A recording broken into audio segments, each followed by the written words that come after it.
Are you sure? Yeah, yeah. All right, you guys are live. All right. Well, when you travel like that, now I have the opposite. You know, half the time I wake up, I'll be wondering, okay, what city am I in? Where am I at? Where are you here? Um, and so for me, it's the opposite. So Uh, that's the blessing of leaving. You leave, you come back, things change in a little increment. Oh my goodness. Yeah, it's fun leaving. all right, all right. Listen, we are live. We are live. Let me see. I'm trying to get my thing so I can see the comments. All right. Oh, there it is. There it is. Elder, what's going on, Elder? You the man. I had him running around all day today, and he's still able to get on. He all right with me. James, how you doing this evening? I'm doing good, Pastor. I'm doing good. It was fun. Man, It's fun coming here. you say you doing good is doing what? I'm doing good. I'm doing. It's fun just getting back here. Okay, all right, Financial Fridays. It's so much fun getting back here. all right. Well, listen, Financial Friday has actually been just tremendous to me. I mean, to me, this is of God, to me, because of the information that I've learned and what you're sharing. To me, this is a godsend. And so I've been really blessed by it. And I believe that there's others also who is blessed by it. Now, I'm not sure if um, uh, James dropped out on me. I said something he didn't like, and he just hung up on me. Elder said, I'm doing the best with what I got. Thank you. All right. You're doing the best with what he got. All right. Minister Simone. We have a little there he is. He's coming back on. We were having a little technical difficulties, but it's coming together. So we're talking about Financial Fridays and how awesome Financial Fridays are. And there he is. I said something, and he got mad at me. He hung up the phone on me. Oh my goodness. Oh no, I closed one window and then I also closed Zoom too by accident. I was like, what happened? Like, Well, I've done that. I think I was trying to go live one time, and I might have clicked the wrong button at least 4 or 5 times in a row, and it kept shutting off and shutting off. And I was like, what in the world's going on? And then I realized I had been clicking the wrong button. So I get it. Minister Simone said, good evening, Pastor and Brother James. YKM Jones. I don't know. I think that might be a typo, unless y'all got a secret password or something. Y'all in one of those sororities or something. Lady B is on with us. Good evening, Lady B. Mr. Brumfield, good evening, good evening. Listen, we were just talking about how awesome these Financial Fridays has been and how it literally has changed my life and how I see things. And we talked about it last week as well. I said my biggest takeaway is that your money has to have an assignment. You just can't let money just be sitting somewhere with no purpose. Money has to have an assignment. And when you give your money an assignment, as you are building up that money for, let's say you need, $5,000. And so as you building up, when you get to 3,000, you're not tempted to spend it because you have an assignment. And so that money will grow to that 5,000 mark so that your money can complete its assignment. And so that was one of my biggest takeaways. And I'm loving it, even though it is altering my decision-making process. Things that I usually would just do, I don't do like I used to do. And so it's been really good for us. And so tonight we wanted to start off by trying to get up to speed. Minister Ephraim just tuned in. How you doing, Minister Ephraim? You working on that big $1 million deal? Yes.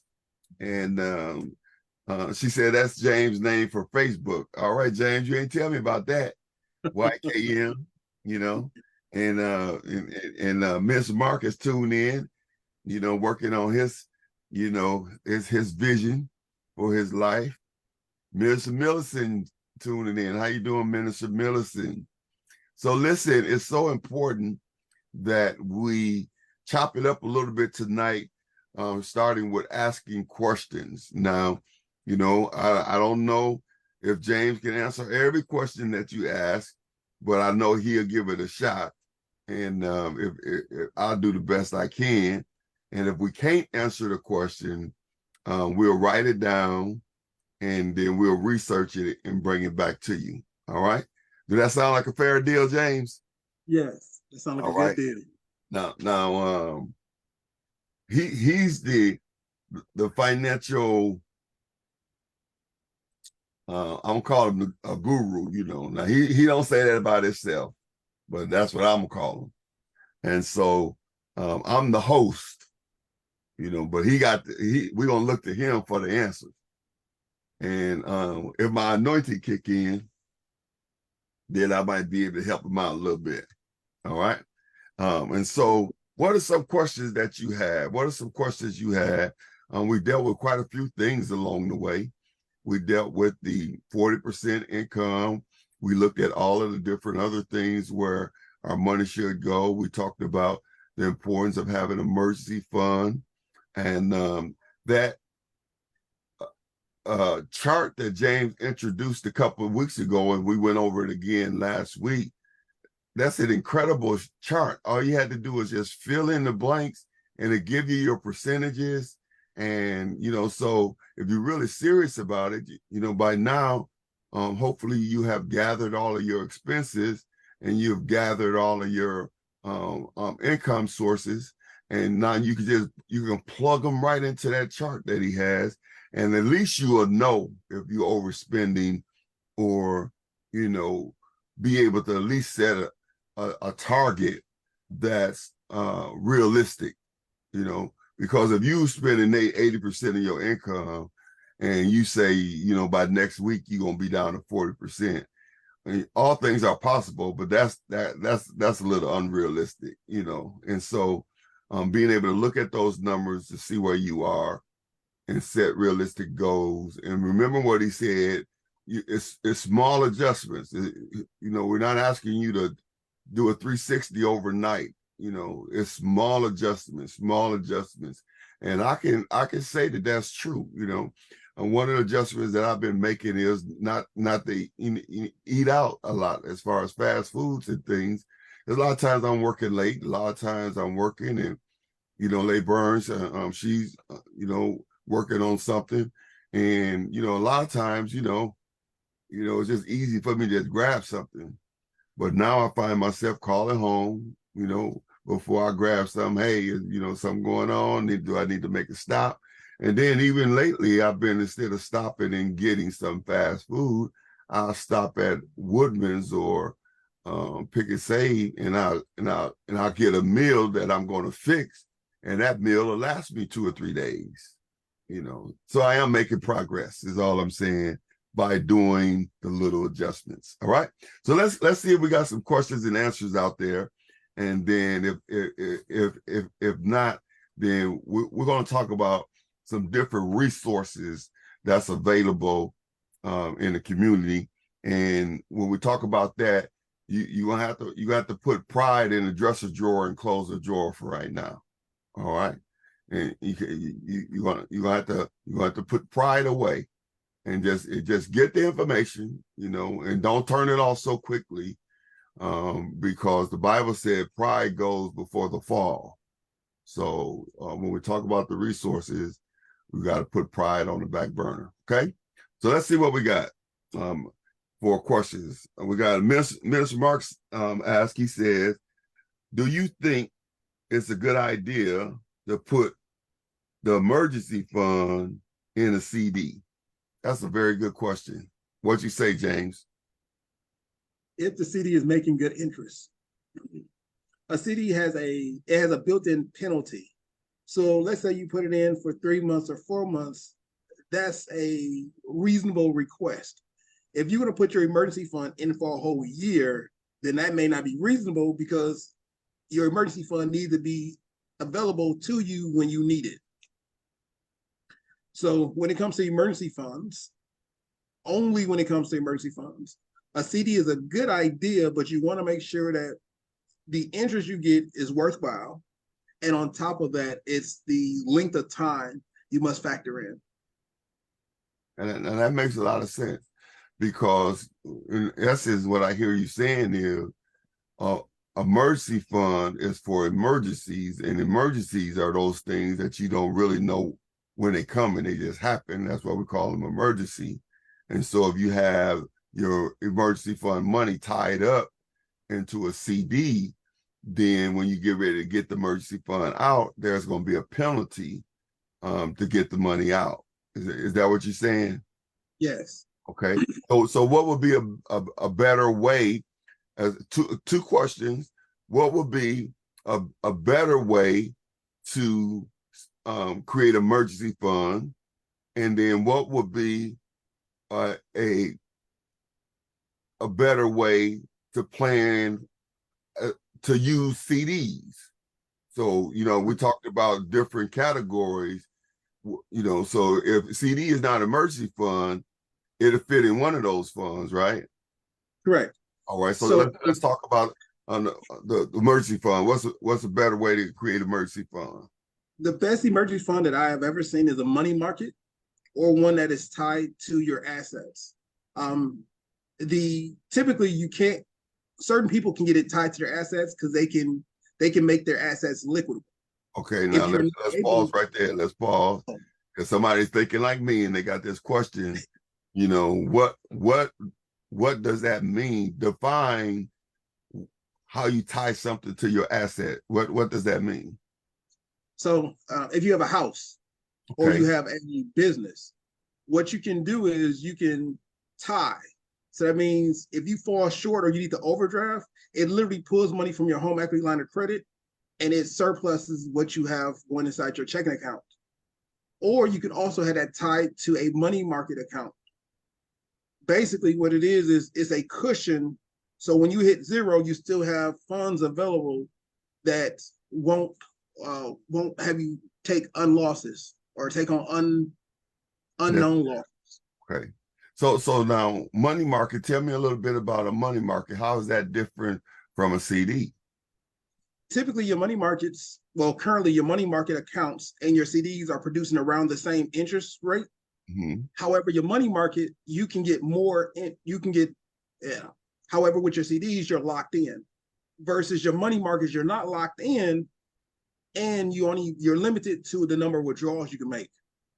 Okay, so with the money market, you still have access to those funds, so that if there's an emergency that happens, you can still get them out without penalty. However, there's only so many times you can get something out of the money market. Is that what you're saying? Yes, but that's only in the course of a month. So if you was to take a money market account and a CD, you can put $1,000 into a CD, you can put $1,000 into a money market. You have the CD for a year or 3 months. The money market is open, so it's always active. If you have an emergency, you can just withdraw the money from the money market without acquiring any penalties. Or if it's too low, you can just close the money market out and then use all of that funds, and then open up another account when you are available to do so. Okay, so versus the CD, the CD will give you a penalty for doing that. Okay, so a couple questions on the money market. So there's a limit as far as how much you need to open up a money market. And then secondly, is a money market like a savings account? A money market is like a limited savings account. Okay. And it's like a pseudo checking account. Mm-hmm. So you're limited to how much money you can take. To put it a better way is, the money market offers you a higher interest rate because of the fact that it is giving you less options to take your money out. So it's not as hard as a CD, but it's not as lenient as a regular checking account. Okay, that's very interesting. I did not know that. All right, that's very good. So now the other part of the question is, when is best, as far as on the chart of the percentages of our, we have our 40% we're living on, and we had the different percentages. Which one do we use to create a CD? With that, so it'll be your safety. So when you look at your account and it breaks down, your safety will be what you're using to get a CD. okay. If you're doing what I instructed, not what I told you, but these are the targets. If you're doing the correct target, you already have 6 months in before you start doing a money market, because 6 months in will give you enough assets or enough cash to open a CD or a money market account.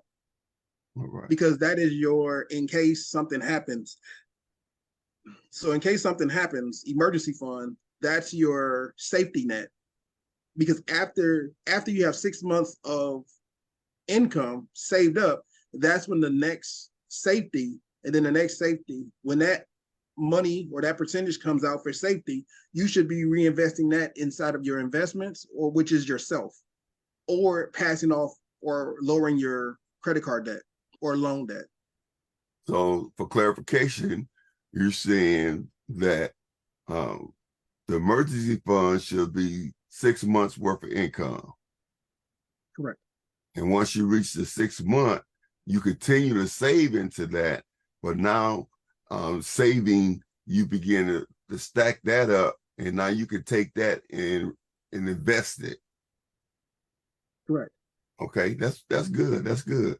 Now, does that help? Let's go see what we got out there, and see that was real good. That was real good. So let me see. All right, Lewis is watching. How you doing, Lewis? All right. So he said that's cool. Is there a minimum to put in, or can go under with the money market? So with the money market, is there a minimum to open up a money market? The typical minimum is $100, but in order to start acquiring the right interest that you're looking for, you need to be around 1,000 or more. Okay. All right. Now that's good. So when people, you were saying that the money market and the CD gives kind of the same amount of return. Yes. As far as percentage. But the difference is the CD is a locked in amount. Okay, so I got that part. Some people think that 5% or 4% is like this drastic difference, but it's not mathematically. So if I have a CD in for a year and I'm only making 5% off $1,000, I only made $50. Mm-hmm. If I have a CD in if I have my money in a money market making 4%, at the end of the year, I only made $40. I'm not making these large advantages that people may assume is going to go with 1 or 2 points. Okay. Benefits of a CD is that you do get a higher interest rate, but that's at the expense of not having your money flexible. Mm-hmm. Money markets are producing a similar return, but it's more flexible. So in case you need to move money, you write a check from your money market and you can move it to another account. Mm-hmm. So that's why, yeah. So a money market is definitely better than just having a savings or a checking account. Yes. Wow. I don't have a savings account. I had one when I was younger, like when I was a kid, and I had one.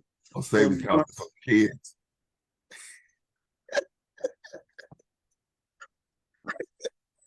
Now y'all don't take that personal. Now y'all don't take that personal. I got a savings account. All right, and our church got a savings account. Okay. So don't take that personal. I was just, it was just kind of funny the way he said it, and I couldn't pass it up. All right. I didn't have no words. Okay, come on. Let me see where we at. But that's good. I didn't know that. It is better to have a money market account than savings. And even with that, it's got limits of how many times you could tap into it, which can work in your favor, you know, versus just having a saving account that you go in there every day if you wanted to. It'll work in your favor and cause you to be more disciplined and cause you to be more intentional, cause you to plan more, you know, versus just being able to go in there and get it. So that's a very good idea. We are going to be the Burns family at this house. We're going to be starting us a money market, you know, Yes. and because we have a savings too. But yeah, I like that. That's very good. All right, let's see what else we got. Lewis says money market is somewhat similar to savings account, but with better interest. And so that's what you're saying. I told you got to get Lewis on the show. We're gonna get him on the show. Because we're gonna have y'all like the Power Twins or something like that. You know, let's see what else we got out there. He says, right now there are some short-term CDs at 3 months, 5 months, 7 months, which have better interest rates. All right. Okay. He's talking about specials. So when people hear that, remember, he's talking about a particular bank or a particular financial institution. So it's not all financial institutions are having these individual CD specials. So when he refers to those, he's talking about this institution has a special for a 3-month CD, for a 5-month CD, for a 7-month CD. But not all financial institutions will have these bonuses for these particular CDs. Okay. So before you go and say, I want the 3-month, see what that, when I say financial institution, savings and loans does it, banks does it, credit union does it. They all have CDs. So before someone go get a CD, make sure that you're getting the right CD or the right CD product. Excuse me, the right CD product for that institution. Okay. All right. Very good. Now, what we had on here? That's Minister Brumfield. She said, you got to grow up. That's right, Minister Brumfield. You know, savings account is for, you know. Yeah, I'm telling you, I'm going to, especially because you said you can open them up. You said for $100 or something, or even within that range, you know, that's doable. You know what I mean? And at least it steps us into that area. You know, one of the things that, you know, I was talking to a friend of mine, Lady Burns, and I was talking to him, and he pulled his card out of his wallet, and he was talking about digital currency and stuff like that. And he pulled his card out of his wallet. I had no idea what he was talking about. And I had no idea why he was showing me that wallet. Because I asked him, well, why do you keep it at? And then he showed me that. And then when I was at this conference, they was talking about that. So I went on and looked up. They were telling you which was the best place to keep digital money. And it was this cold storage, they called it. And I said, oh, that's the card that he had. So I said, I'm going to buy me one of them, even though I ain't got no digital money. You know, I'm going to buy me one of them.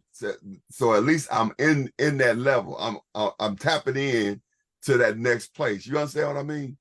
I understand. And I'm saying the same thing about money markets. Even though I may not be able to go do a CD for X amount of dollars, I can start down that road versus doing nothing by starting with a money market. You know, like you said, if emergency come up and I have to empty it out, I can just start all over another time. Yeah. So that's huge. That's huge. Let's see what else we got out there. Minister T is watching tonight. How you doing, Minister T? Minister Mark said, I'm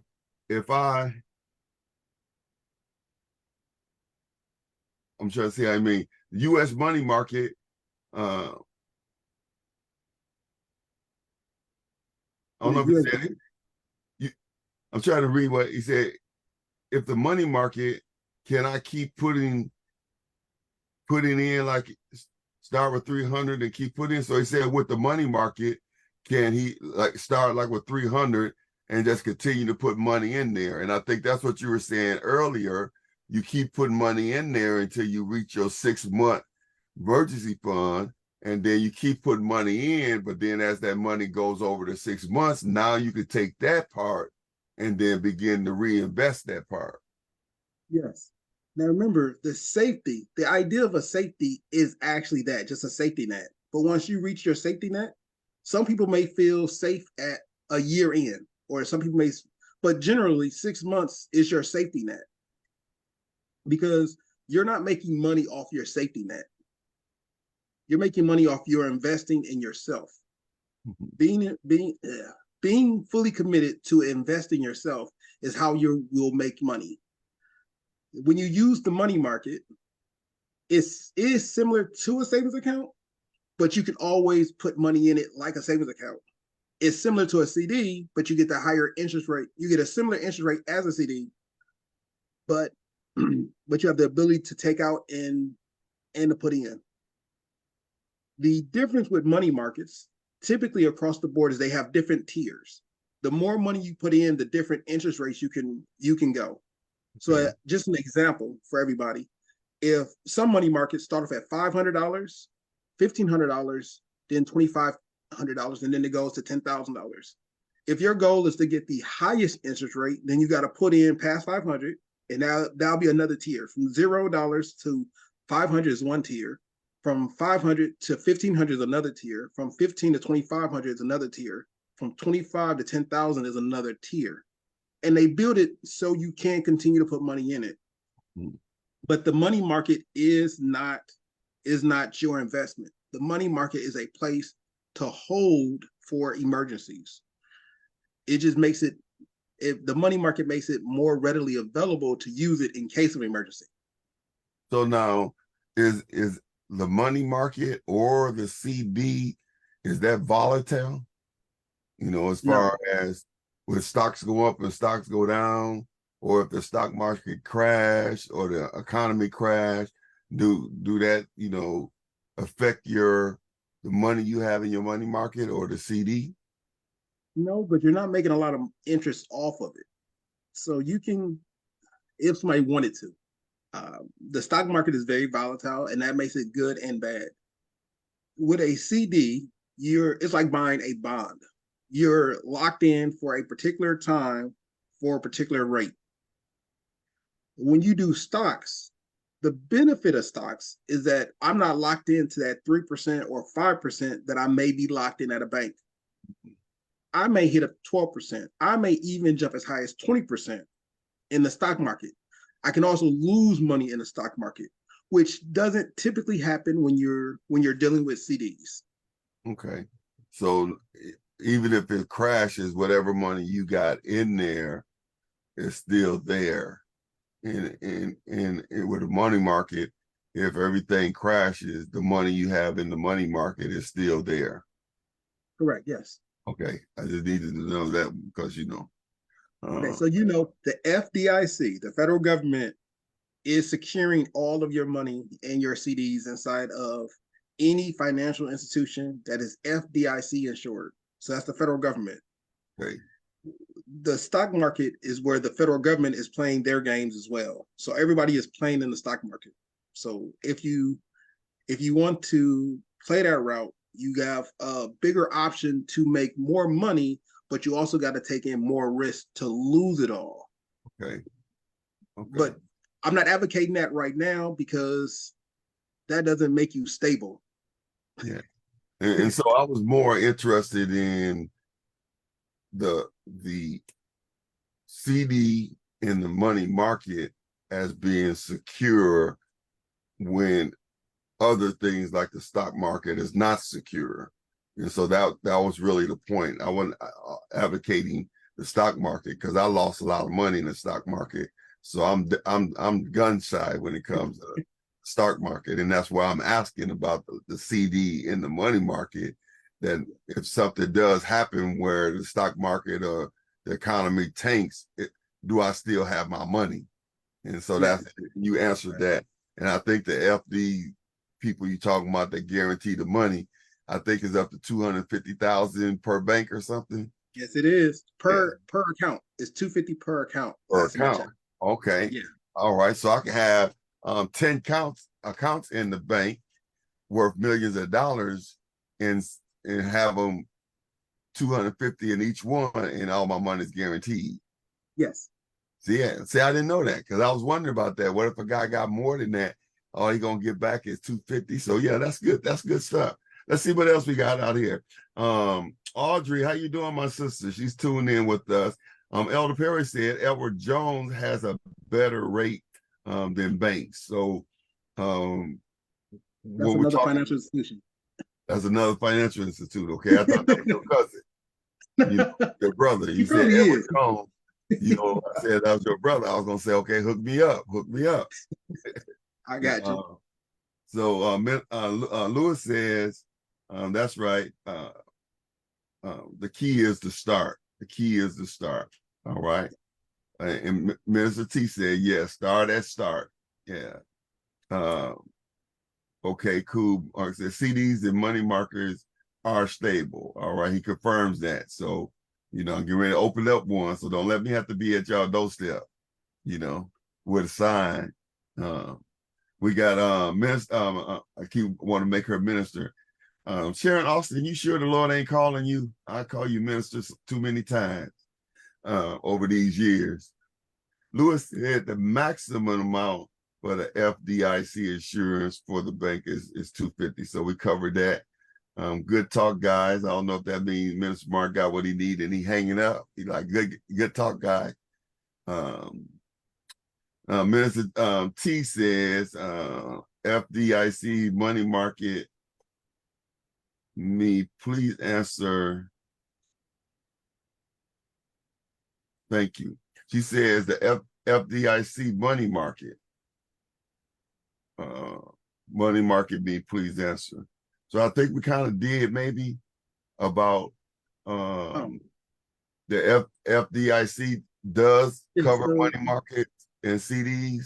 So your FDIC is what covers your financial institutions for deposits. So you have, I believe it says federal deposit in corporations or federal deposit insurance corporation. That's your FDIC. Somebody can Google that to see if I'm right. It's the Federal Deposit Insurance Corporation. That's your FDIC. And last time I checked, that they do cover $250,000 per account. Now, if that changed, yeah, because I mean, we can always Google it, but I think what she's asking is, will the money market be covered? Yes. Excuse me, Pastor. She's being funny. She's saying, money market me, please, and thank you. Oh. Y'all know I'm slow. Y'all know I'm slow now. This is two men out here talking now, It's two men, y'all know. Don't be tripping us up. Okay. Yeah, money market you please. Yeah, that's right. That is a good goal. Like I said, I'm excited about it, to look into it because I seen them, but I never understood them, and I never tried to. But yeah, that's good. That's good. All right. And let's see, are mutual funds like the other ones? Audrey wanted to know, are mutual funds like the other ones? So no, mutual funds are different. Mutual funds typically take on the form of stocks, or it's like a conglomerate of stocks or a conglomerate of bonds. So mutual funds are closer to stocks where they are volatile. The good thing about mutual funds is that you do have people who are controlling it to make sure that you don't lose a lot and you don't gain a lot, but they are not insured by anybody. Okay. All right. Well, that's good to know. In some ways, it's not so good because I think my retirement is tied up in mutual funds. Maybe I need to call them and tell them to put it in a CD. Well, you can make more interest. I mean, you can make more interest. It's just. Well, they manage it. Manage it. So Mr. Mark must have came back. I don't know if he's sweating or crying.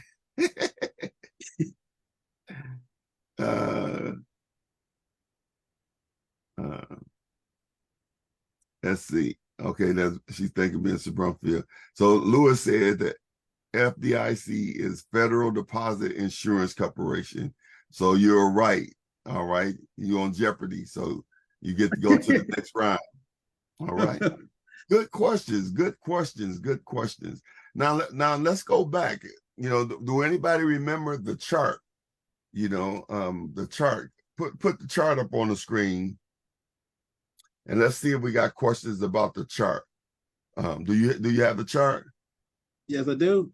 And so we want to move on, but we want to make sure that you guys are good. We don't want to move on and then you still have some challenges or something. So the last 2 weeks we talked about this chart. All right. And this chart has I'm gonna call them algorithms in there that all you have to do is plug in the numbers and it'll give you all of your answers. And so this has a 10% for God, 10% for country, 40% to live.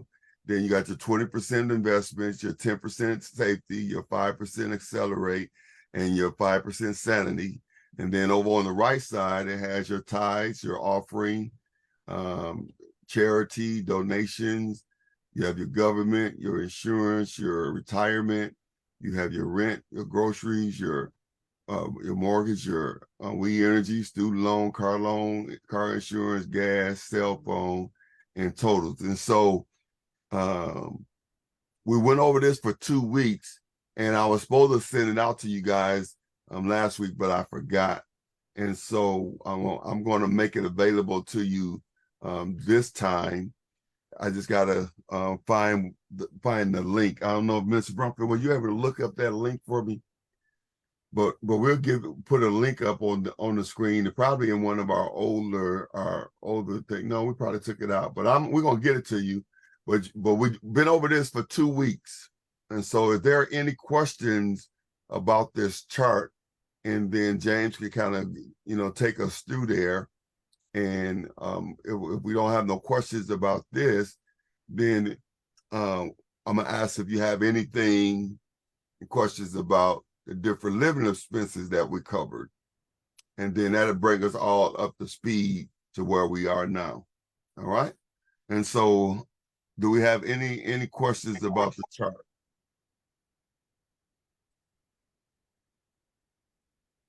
Okay. No questions.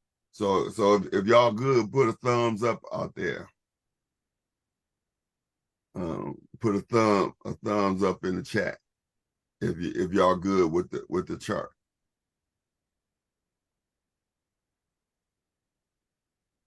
Okay, I see some thumbs up. I see thumbs up. Okay, all right, okay. So hopefully you all are using it now. Well, you can't use it. I didn't send it to you yet. It's a good time to send it to you because you're just ending the month. And so you can definitely put numbers in and look back. But more importantly, it's a great tool to start the year off. And again, remember what he says, small increments, small adjustments. He says target. So, is the direction you headed in. So you may not be where those percentages are right now, but at least you can see and you can begin to make some small adjustments. So what about the percentages for living? We've spent quite a few weeks on, 10% God, 10% country, 40% to live on, 20% investment, 10% safety, 5% acceleration, and 5% sanity. So you guys good with that?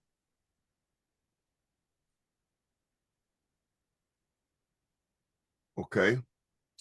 So, all right, James. So let's open up this new can of worms, if you will.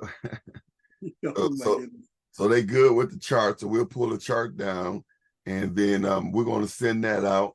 I'll get you a link before we end.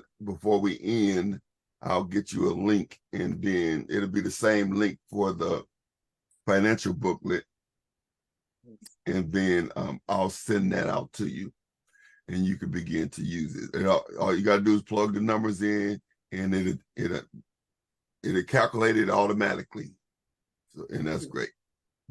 So tonight we wanted to talk about resources, because a lot of times when you talk about trying to get your living expenses down, trying to save money, there are resources out there that you can use to help supplement your income. And, it supplements your income not by giving you more money, it supplement your income by you not having to spend money in different categories. Now, as we get ready to go through this, I need you to be open. And maybe it won't be for you, but maybe it could be for your children, and so, or somebody that you know. So don't turn us off when we start talking about these resources, because sometimes it's a matter of pride, and if you need help, you need help. Which one is smarter, the need help and to go around and act like you don't need help, or to need help and reach out to get some help? All right. And so, I'm feeling that tension already, James. I'm feeling that tension already. So I'm trying to make sure I set it up right. But let's talk about resources. Let's talk about resources. And so, James, when you talk about resources, what are you talking about? The biggest things that I want people to take away is when it talks about resources, we're talking about putting in things to supplement the cost of something. Is as fun as it could be to say I have $3 billion. I would rather say I have food on the table and everybody can eat dinner, right? Because it's the simple things that we must take into account first, and then we can get all of our wants next. So the main thing about resources is to make sure that all of our needs are taken care of first: food, shelter, clothing. Once those things are taken care of, then the accoutrements of living can happen. Then instead of having the accoutrements, I think, hopefully I'm saying that.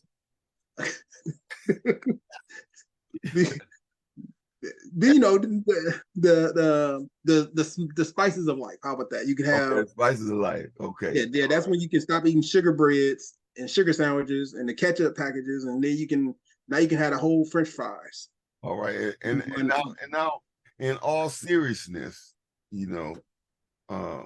there are people that are doing that. Am I right?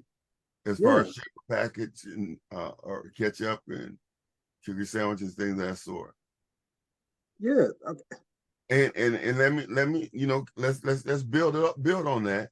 And these people, some of these people are considered, maybe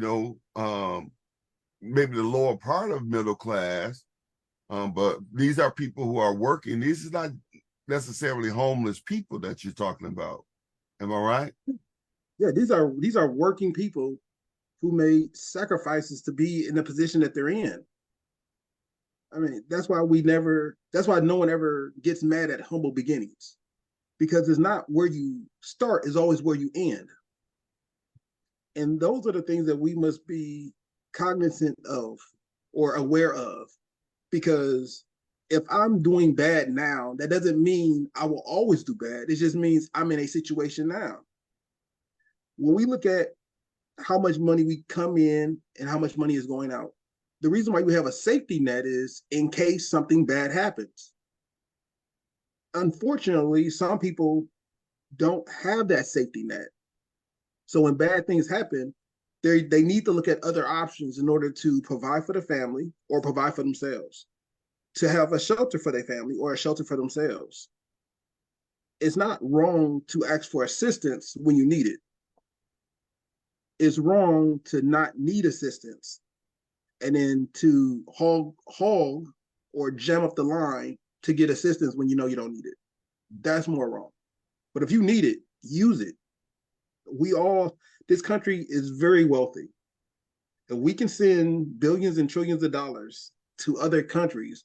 If we need assistance, it's our taxes that are paying for it. It's our God-given right in this country to get these resources, because that is going to stabilize us.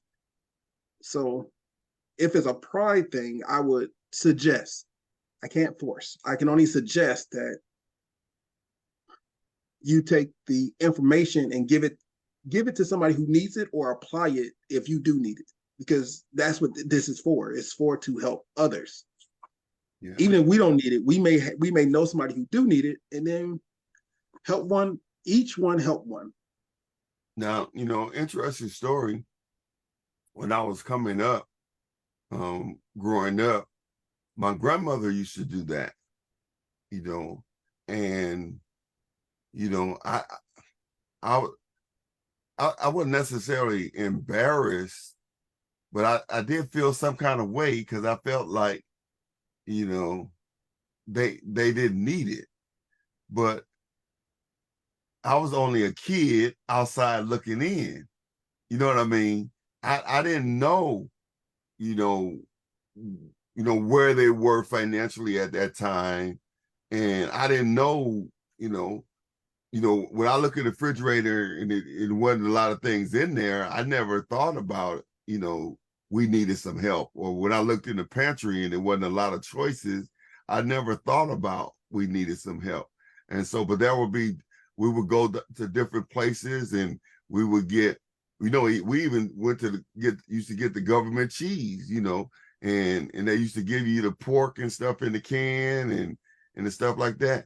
And when grandmama got done with it now, it was, she knew how to hook it up. You understand what I mean? And them grilled cheese sandwiches was the best. And I still remember, I think I still got some peanut butter stuck to the roof of my mouth, because that peanut butter that they used to have, when you bite down on it, you couldn't hardly open your mouth once you bite down on it.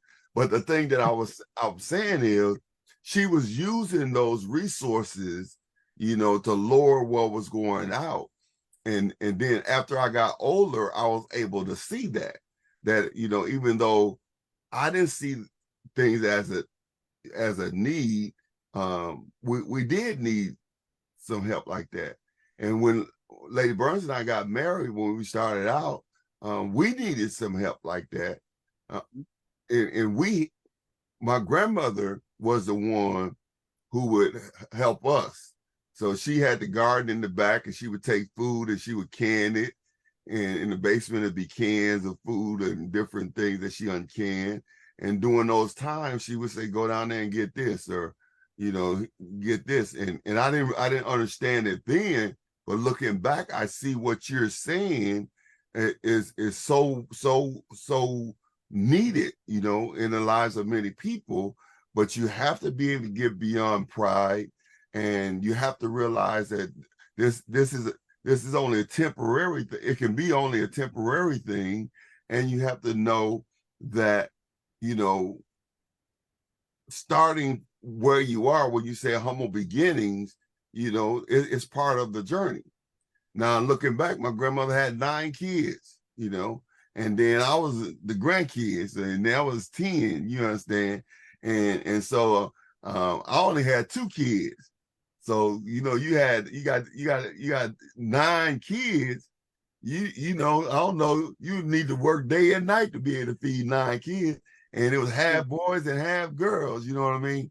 So I'm just saying that to help people to be transparent, to help people to see that it is really not, the person down the street all the time. It is not a person that's homeless. It's working people that can find themselves challenged based on their circumstance. Yeah. All right. Let me read a couple of these in here, and then let's start getting into those resources. All right. Latrita is watching tonight. How you doing, Latrita? Thanks for tuning in. Minister David says, do what you have to do until you can do what you want to do. Very well said. Very well said. Do what you have to do until you can do what you want to do. All right. Is that yours, or are you quoting somebody else? Because I might have to steal that one. Lou said, that's right. Marathon mentality. Yeah. We in for the long haul. And many people that I talk to from a counseling standpoint, they're quick to give up on life based on temporary things, things that may be that way now, but they're not meant to be there forever, but you got to be willing to get through the right now, with whatever you need by accessing it. Am I preaching? I feel like I'm preaching. I remember she said, I remember the cheese and bread and the bologna with the red ring. With the ring, you got a pillow. With the red ring. I bet we wasn't hungry. Now you're right about that. I used to love that bologna when you put it in that skillet and that baby, it bowls up. And then as soon as that split, you got the little split on there. As soon as that bad boy split open, shucky ducky. All right, come on, let's get back there. Minister Mark said, man, where can I get that cheese? Black hard cheese. Thank you, man. Talk about some things here. I'm glad to hear that Latrina's doing well. All right, Minister T said I can use it. All right, so James, I think they're ready now. I think they're ready, and most of the ones who chiming in, they been a part of some of those resources. You know what I mean? And so, in order to get, like Lewis was saying, with the marathon mentality, we have to get to the place where we're not willing to be fronting right now when we are hurting and trying to put up a facade of things that we can't afford right now, and that's so important that we get to that place where we're able to make those adjustments. So James, let's talk about resources. So when you talk about resources, talk to us. Okay. So the main areas of resources in which we can go at things is first come food, because you got to eat. And I think not everybody, we had a lot of people chiming in on getting food resources. So I'll talk about those. Next is living. It's food, then come shelter, and then come clothing. So in that order is what I structured. So if you don't have it, you can always take a note and say, hey, this is for somebody else. Because the ideal is we want to give this information out to as many people that actually needs this information. Yeah, because you're living in a time now where things are expensive. And, for a lot of our young people and some of us, our children, with 1 or 2 kids, children, to them is like feeding 10, you know what I mean? When you talk about, how far a dollar goes now and what you would have to do. And so you have to really be strategic when it comes to, the things that you choose to buy and the things that you choose to engage in. If not, you'll be living this life to your own detriment, because you'll be wastefully spending or spending in places that you really should be spending right now. It doesn't mean, later you won't be able to do that. But right now, how can you stabilize yourself? How can you stabilize your family? James, did you say I was preaching?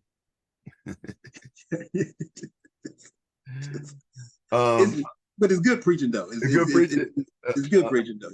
Lewis said, he said, good preaching what? It's good preaching. Stuff people need to hear. All right. Lewis said, mindset is key to improving your situation. Also, people that you surround yourself with. All right, that's good. And he said the key is, strategy or strategic and discipline. So James, when you went on this journey to pull together resources, what was your thought pattern behind that? How do you make it? Originally, it was how do I have a bigger budget than what I have coming in? And the way to do that is to supplement. It's just like taking, how do I eat more protein in my already diet? Well, I got to supplement. And that was one of the things that we need to understand when it comes to how do you keep your sanity? How do you accelerate out of the debt you're in? How do you actually build a safety net if you are at 80 or 90%? If most of your income is coming in, if most of your income coming in is also going out on bills, how do you put enough money away to do your investments? how do you put enough money away to actually start stabilizing yourself and have a safety net? So when I did this, I wanted to see how I can help people get within that time frame of how do I go from 80% down to 75? Well, there's small things we can do, but there is a mentality and a strategy that comes along with it. So that's the reason why I start putting this list together on things that if it applies to you, apply it.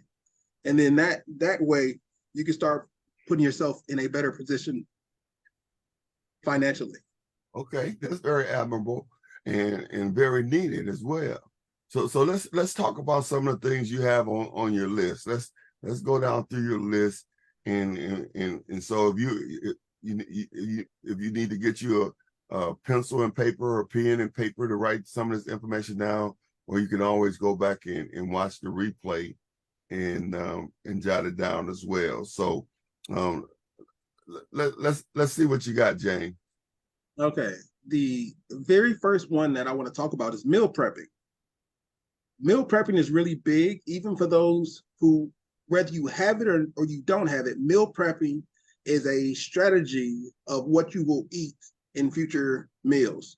So instead of you saying, today Tuesday, let me see what's in the cupboard, instead of doing that and you rummaging through, you're less likely to not stick to what you plan on doing because there's no plan in place. If you don't plan, you're more likely to fail. But if on Sunday, you already knew what you was going to eat on Saturday, so you planned it out. Monday, we eating this. Tuesday, we got spaghetti. Wednesday, we got this. Thursday, we got lasagna. Friday, we got leftovers. Saturday, we're eating this, right? It's a planned event. So as you plan out your meal preps, and typically most parents have the ability to plan out dinner because breakfast may be provided for at school, lunch is at school. So the biggest meal is dinner. That's where we can talk, we can converse, and we can eat dinner together. So by meal prepping your meals, you have a better plan and you spend less because when you go to the grocery store, you know what you're buying. So meal prepping is really key. And what goes along with meal prepping, if people are good ad or app people, they got a ton of those out there. One is called Grocery Shopping, groceryshopping.com. Walmart has an app that helps. So you're not in the store for a long time. You drive up, you get your groceries delivered, and then you can drive off. The benefit of doing that is by ordering your stuff online, whether it's delivered to your house or you have to go to a store and just stay in your car and then it comes out to you. The benefit of it is you don't do a lot of impulse shopping. And that's another thing that may be reducing the amount of money you have for just to spend on food. Because if we are impulse shopping on a bag of Cheeto chips, because we like Cheetos, or we buy another case of Sprite because we didn't plan to drink the right amount, or you just buy a couple of Twix because they cost $1, $1.50 right in the front. So you're losing that money in increments versus when you order online, you have a better opportunity to get everything you need without a lot of that additional stressors or additional food that you may take in. Okay. Now, go ahead. Now, before you move on, let's just chop it up just a little bit. One, I don't appreciate you following me around and telling everybody my business.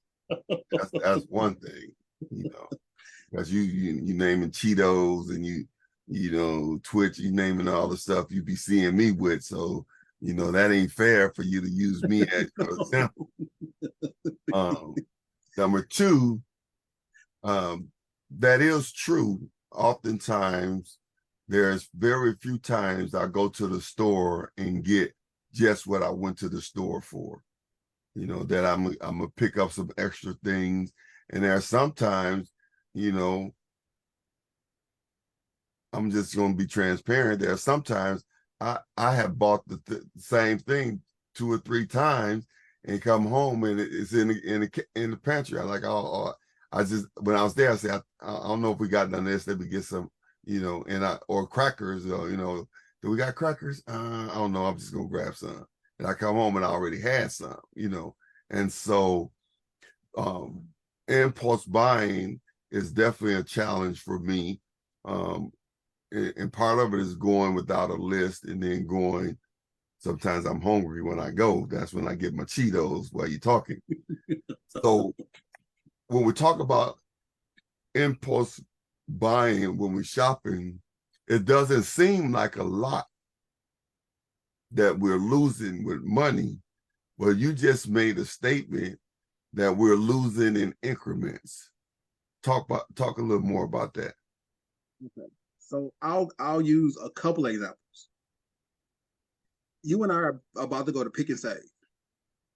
Our wives tell us, go get some milk. Just milk. Just go get some milk. We make it a cake, go get some milk. When you and I get there, we look and be like, you know what? Do we got sugar? So now we got sugar. And instead of getting 1 gallon, we got 2 gallons of milk. But we got sugar. And now we walk past a box of Oreos. We're like, you know what? We do need some cookies, don't we? We need some cookies. We don't need none, but I do. So now you went in there fast to go grab some milk. But now instead of having 1 gallon of milk, now you got 2 gallons of milk. You got some Cheetos, you got some cookies, and you like, you know what? We gonna eat it anyway, because that's what we tell ourselves. We gonna eat it anyway. And then we leave out. And then we're back home. The next day happens, and we were like, man, I think I forgot what I was supposed to get. I think she said give cheese. She didn't say get no milk. So now we went back in there. You're wasting gas going there. But now we in there the second time. And what else do we buy? Well, I was hungry when I got here. And Walmart do sell chicken already cooked right at the checkout line. Already pre-cooked fried chicken. That's my weakness. So now we got fried chicken that we bought. And it only costs $5. It's really, really, really cheap. It's $5. You get 8 pieces. Who would not pass up a deal like that? Right? So and then we come and then we go with our kids or grandkids, and they're like, "Can I get that small little candy? Just it only costs $1." And what do we say? All right, get that. Those small increments, just the small increments, because we spent $20 extra last time. Now we got an 8 piece of chicken and a sucker because somebody was just there with us. You know what? I mean, I'm a little thirsty. I'm a little thirsty. Let me just grab a soda now because I don't want to walk to the back because we got to be leaving. I'm in a rush. So I'm going to grab that $3 soda in the front that's cold versus walking in the back and grabbing that 8-pack for $3. Now I'm going to grab the single one for $3. And there you go. So now you just lost $10 in your transaction. 20 last time, 10 now. And then when you get to the end of the month, you got to put gas in your car. So you put your gas in the car. I put gas in the car on a weekly basis. Some people use it like every so often. So now you got to add in that extra amount of gas that you've been going back and forth to the store in. And you're adding in those extra trinkets that you bought while you was at the store. Because you can't see gas being used. You just know you had to go to the store. Right. You don't know that you're losing that much gas. You're like, I get 43 miles to the gallon. It's a brand new car. But that's still gas being used going to the store. And you was like, what? The stuff I bought was very cheap. Yeah, but it's still money being spent. So over time, you spend a little bit here, a little bit here, a little bit here, and then you wonder why you don't have enough to go to the movies or you don't have enough to actually do that kids event. So what normally happens when we don't have enough, but we really want something? Now we got a credit card in use. I'm going to just swipe it real quick. It's what, 22% interest now? Is that the average credit card? Is like 22% interest? Oh, but I'm going to swipe it because, but then you swipe it because it's real easy. I'm going to swipe it. I'll make it up at the end of the month. So now you paid 22% on your $20 because you was just in a rush to buy something. Wow. And that's how those small increments add up. And now you spent an extra $50 in the course of a week. So you're saying it's so important when it comes to meal planning that we plan out our meals, and that we be more intentional when we go shopping for those things that's on our plan, and that we try to avoid those impulse spending. And if we are going to buy the soda, take the time to do the smart thing and go to the back and get this 8-pack for $3 versus getting the one in the front, you know.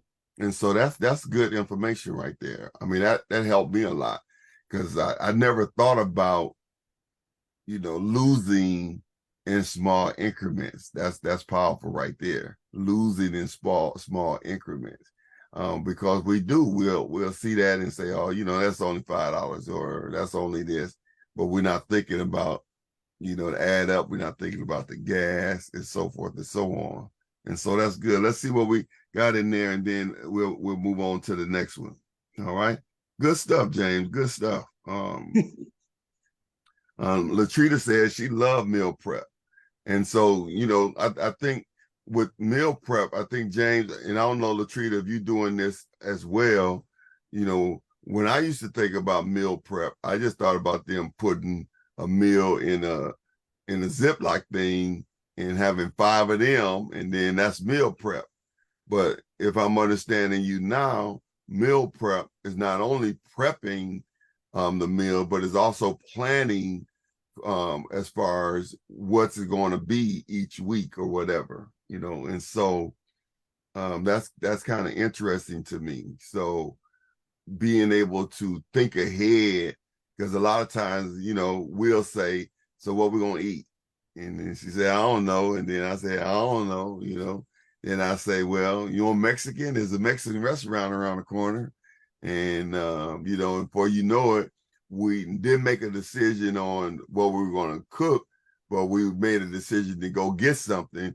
But then the next day we were back in the same place again, you know, versus thinking ahead and making a decision based on, you know, what's going to be the best choice, you know. And normally when we cook, that'll last us 2 or 3 days, you know. So yeah, so that helped me. I'll just reiterate. Let's see what we got out here. Audrey said, you go in the store and you buy more than you expected. That's exactly what we're talking about.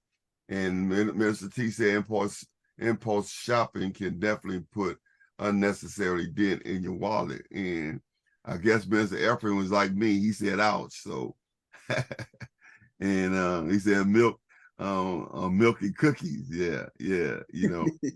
and Mark said grandkids. So I if nobody don't speak to you this weekend, James, they don't, you know, they don't mean it, but you know, they just hurting right now. They just hurting right now. Latrina says that a great example of small increments that accumulate over time, and that's what I kind of got through what you were saying, because I never thought about that. I do try to be careful when I go in the store, and sometimes I'm buying in and losing and not getting, you know, that candy bar or getting my favorite chips, or, you know, I'm not really a soda guy, but a lot of times, you know, I am at the counter trying to fight through it, hoping the line to move faster so I can get out of here. And sometimes I win, sometimes I lose.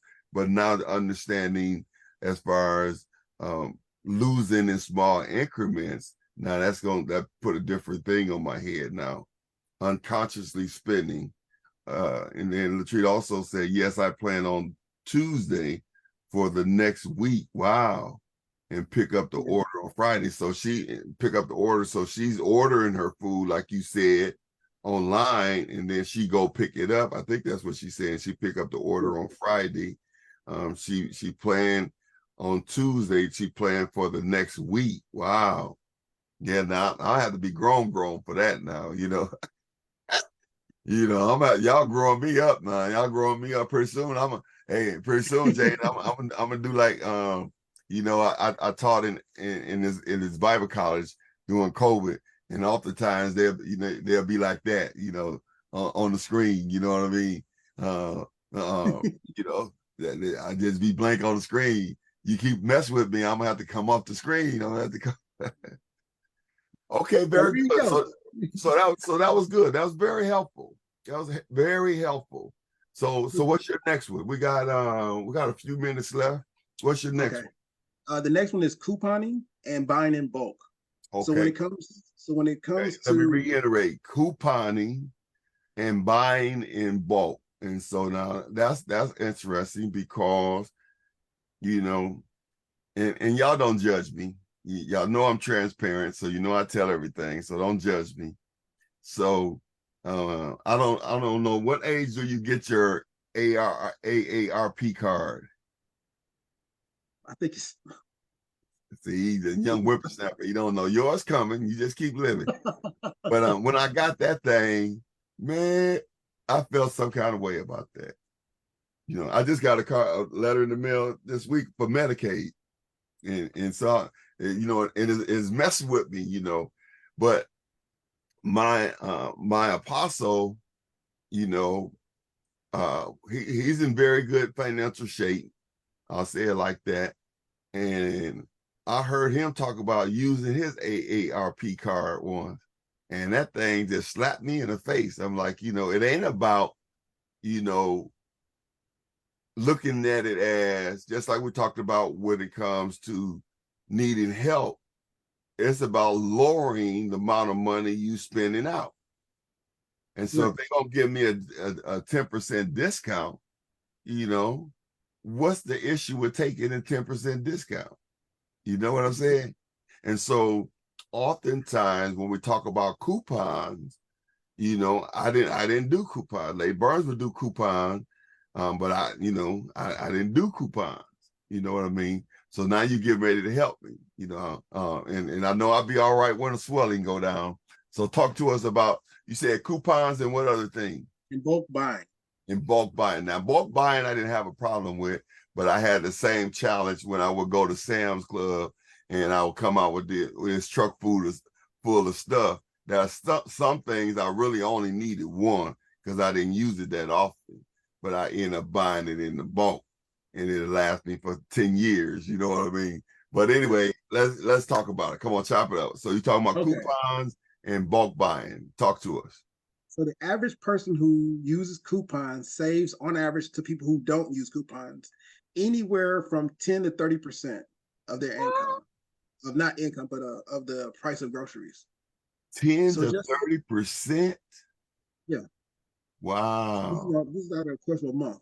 So, and when I say 10 to 30, the person doing 30% is probably that extreme couponer. But if I can save 10% of my groceries for couponing, just 10%, think if my groceries are $386 or just even $400, 10% of that is $40 that you're saving just by couponing.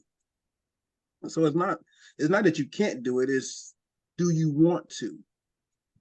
And there's various coupons that you can use because it's not particular to just coupon with Pick and Save. It's people who use coupons are typically saving on average anywhere from 10 to 30% on your monthly expenses. So I'm telling you that if you didn't think couponing was valuable, try buying some stuff and look up the coupon. How about this? Not even use it, just look up the coupon. When you go to Pick and Save, they got digital coupons now. It's a very easy process. So places like Pick and Save have digital coupons. Walmart has not Walmart. Sam's Club has bulk buying, which you can also get delivered at Walmart.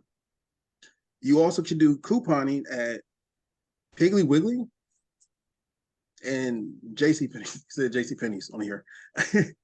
But what I'm ultimately saying is that couponing is a way to mitigate some of the cost of foods. And it's not like we have other options, and we will get to those other options in due time. But just by couponing, by planning, and this is the reason why planning is such a successful thing. If I know what I'm going to plan out for a whole meal, for a whole week, I can coupon all of those items a week advance, order everything, saving that money. So now I'm not impulse shopping. I'm not impulse buying. I'm not hungry, and everything's planned out. Plus, I'm saving additional money because I'm not driving back and forth because everything's planned out. And I'm saving money by using the coupons to give me back more money or to keep more money in my pocket.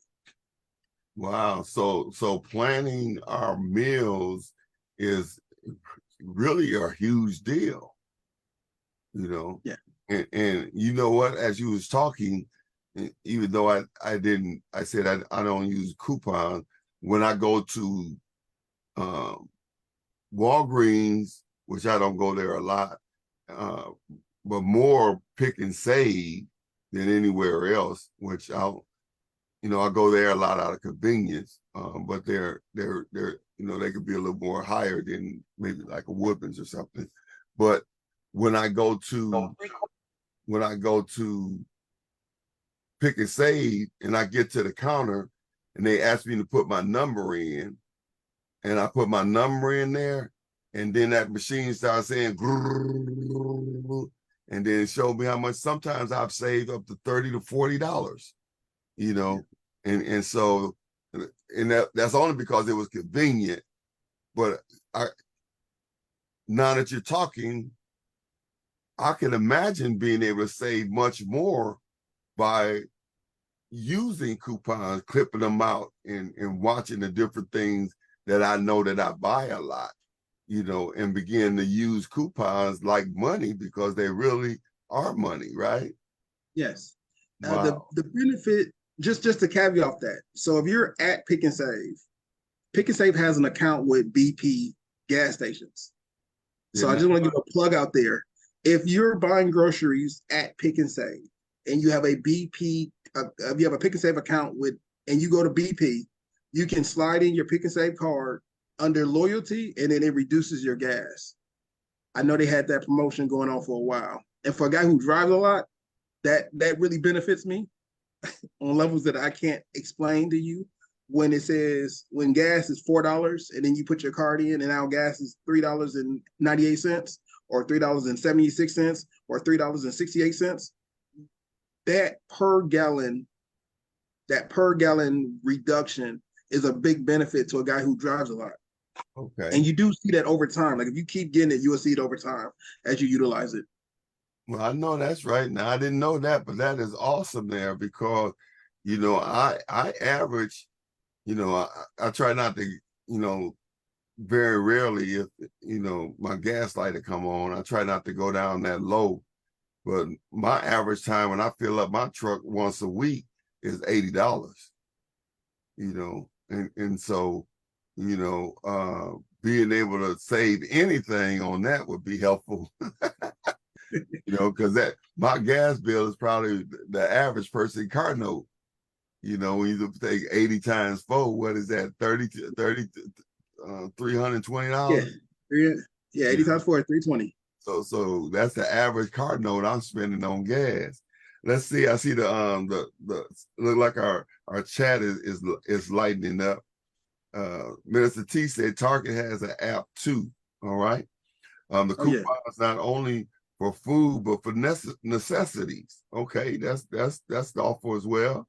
And some apps give you automatic savings. Minister Simone said my bill was $184 after the number went in. It was $140, so she saved $44 by using her coupon thing. She said she saved $1.07 on per gas. Now, Mr. Simone, I have a bone to pick with you now. Now I got a bone to pick with you, because I use that much gas, and you saving $1.07 on a gallon, and you ain't tell your pastor. Oh my goodness!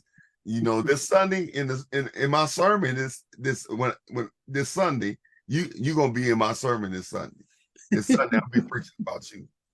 Yes, just so you know it. Unless I ain't gonna do that. I just people who know the truth and withhold it. Yeah. Hold back. Man, that's incredible. $1.07 on a gallon, that's huge. Or $44 off of a $184 bill. And not to mention whatever the necessities are when we talk about, those who shop at Target or the different places, but being more conscious of looking for those avenues would be worth the search. Yes. That's huge. Yeah. That is huge. Man. All right, James. I think we Cadillacing. We got a few more minutes. And so what is our next? I don't see anything else in the chat concerning that, but it sounds like many of them are experiencing discounts when it comes to coupons and electric coupons and things of that sort. And so I'm gonna have to up my game. So you got me growing up in this segment. I got to grow up from the savings account. I got to grow up with the money market. I got to grow up with the impulse buying, and now I got to grow up with the coupons. Boy, you mature me in this thing, you know. And remember, all these are target. You know, I'm a very patient guy, but the one person I don't like being in behind in the store is the person who has a shoebox full of coupons while they check it out. I don't like that either. But now understanding the power of a coupon, you know, they racking up, you know. Matter of fact, I was in a store once and they had the coupons, and after she finished, I don't know how she saw what was in my cart, but she gave me 2 or 3 coupons of stuff that was in my cart, and I didn't necessarily want them because I just wanted her to go so I could get out of there. But the lady, cash register lady, she grabbed them and she put them in and then rung me up. And I can't remember how much I saved, but it was definitely worth having. Yeah. So do y'all hear that? So if you're not a couponer, you need to become a couponer. It's about lessening how much money is going out. Now, that doesn't mean now that you're cutting down the outgoing, that you start increasing, you know, what you're spending. You know, you're cutting down and you put it in your money market until you get your 6 months. And then you taking it from there, and then you begin to create your safety with your investments or invested in yourself. All right. But you don't save money on the Cheetos so that you can go buy the Doritos. All right. Definitely, Minister T. A change of perspective is a change in your pocketbook. I love it. All right. So what's next on our list? The next one is buying in bulk. Buying in bulk.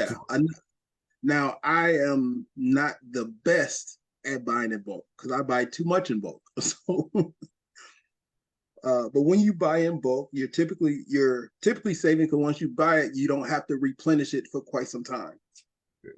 And so even though I'm more lenient to the coupon side, I do see benefits in buying in bulk. I typically buy paper towels and toilet paper in bulk. When I say in bulk, I'm not talking about I bought a 6-pack. I'm talking more about, hey, I bought 10 6-packs. I bought 30 toilet papers. By doing that, you're buying all your necessities. And if you use different types of debit cards or credit cards, or even coupons, or like different agencies, I'll put it a better way. If you use different agencies, you can actually rack up points, which actually further reduces the amount of the bulk buy that you buy. Wow. So you're buying in bulk, and then you bought a certain amount in bulk, so it reduces the overall total. We're always going to use toilet paper. We're always going to use paper towels. Mm-hmm. So if we're buying in bulk, those are the 2 things that I buy a lot in bulk. Because when people need it, you need it. Right. When you need toilet paper, you need toilet paper. When you it's just not going out of style. It's just not. It's not going to go out of style thing.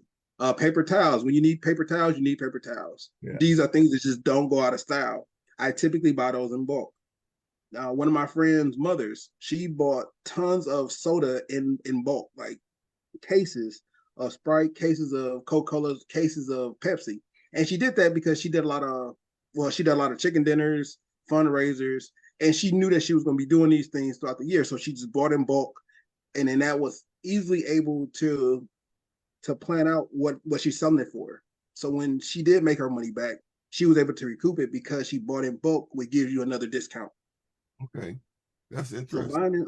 So buying in bulk is a big discount if you know how to utilize it correctly. I'm not buying 10,000 packs of Snickers even though I can get a discount on buying 10,000 packs of Snickers, it doesn't benefit me to have that many unless I'm selling them. Mm-hmm. Much to the liking of when you buy fundraiser candy bars. Yeah. That candy bar is like this big, Mm-hmm. and it costs $2. You could buy a candy bar this big for $1, but you choose to buy a candy bar this big for $2. And the reason for that is they bought it in bulk, and all that excess money is going to be split between you and that organization. Okay. So that's why people buy it in bulk. That's one of the benefits of buying in bulk. So you just have to be wise in understanding the things that you need in bulk, like toilet paper and paper towels, or things that you have to have. For me, a lot of times I buy one of them big giant things of Dawn dishwashing detergent, and I fill up the little one that we have on the sink, and so being able to take it a step further, now when our boys was boys, that we used to, do bulk all the time because they go through stuff. But now with just me and Lady B, bulk will still help us to reduce the amount of time we're going to the store, the amount of gas that we're going, and, the chances of the impulse buying. We just have to be wise in what it is that we actually need to buy in bulk and begin to plan and shop that way. Yes. All right. Let's see. I think Mr. Efren is laughing at the toilet paper.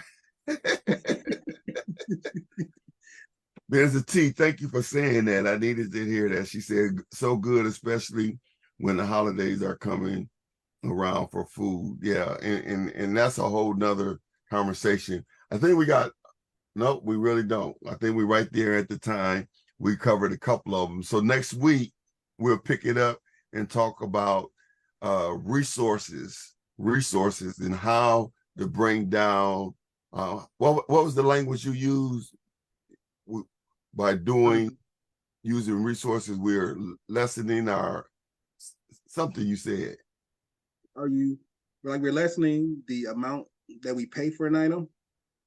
Yeah, but you said it differently. So we're just going to say it kind of like that. By choosing to use resources, it helps you to reduce the amount of things that you have to use your money for, something like that you said. And so, coupons and bulk and different things, impulse buying, all of those things, when they're planning your meals out, and that's huge. I'm really work on that one right there, because sometimes we will do good for a couple weeks. It's almost like we dump it all off our mind, what we're going to do, what we're going to eat. But then once that run out, then we be back where we started. But we're going to work on that because I can see that with the impulse buying, with the gas that I use, with the time, especially my time is more valuable than, my gas and things. But all of those put together over time, a short period of time, especially if you're going, 2 or 3 times a week to the store, you can find yourself, in little increments losing, I think that's what we said. All right. Well, listen, our time, we got 2 minutes left.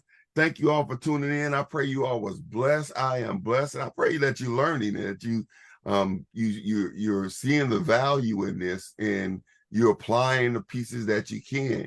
Because, I told you my biggest one is giving that money an assignment. That is huge to me, that your money has to have an assignment.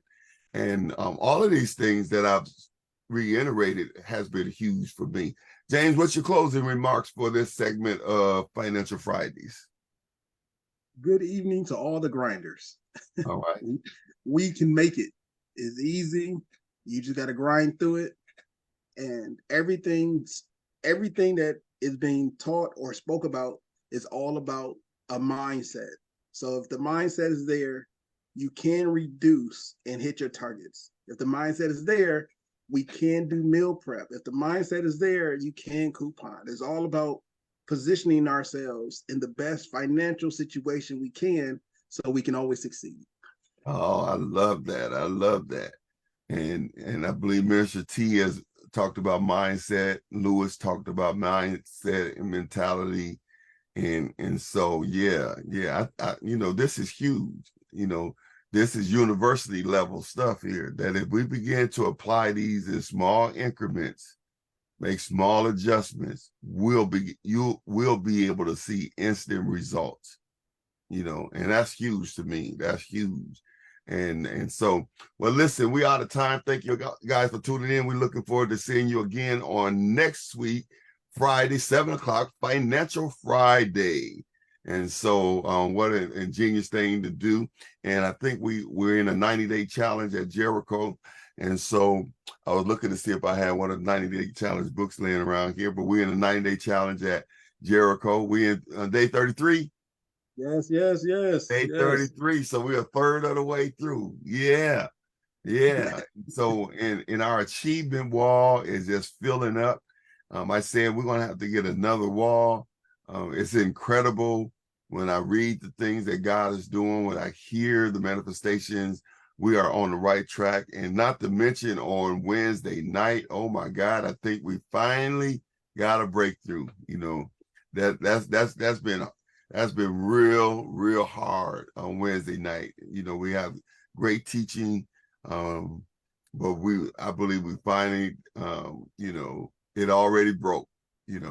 It broke, and so if we can stay on that pace, if we can stay on that pace with that type of atmosphere and the teaching that we're receiving on Financial Friday, as well as on the other teaching, and working the 90-day pathway to possibility, being clear on what we want, I'm expecting some huge testimonies. I'm telling you, I'm expecting somebody to, who's looking for a new house, to get that house, and I'm not speaking for the ones that I know that's looking. I'm just saying, whoever that might be, and those who, want to do some great things, start a business, or save a certain amount of money.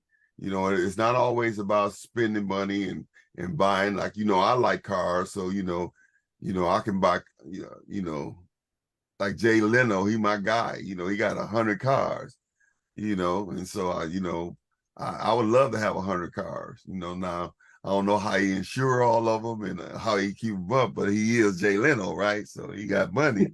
But because I can't, but anyway, I'm believing God's gonna do some awesome things as we participate in his plan and allow him to partner with us as we begin to continue to go forward. All right. I'm still preaching. So James, you want to close us out? I'm old school, so I gotta take my hat off or blank my screen. Come on, close us out. Yes, let us pray. God, we thank you for meeting us here, and by using this website, these people, to spread your information that you have given. Father, we thank you for this evening, for this time that we have spent together. And as we leave this place, Father, we pray that you would touch the hearts of everyone who is listening, everyone who tuned in, everyone who understands. And we pray that they will go out and teach another, that they will teach understanding in their way, in their form, so someone else will understand and grow, so we can grow as individuals and as a family. We thank you, Father, for this time. In Jesus' name, amen, amen, and amen. Amen. Well, good evening, everyone. We'll look forward to seeing you on next Financial Friday. Be blessed. And I was reading Minister Spohn. She said, in spending money. I know that if that was a tagline, I was getting ready to say, in spending money. All right, be blessed. We out of here. Peace.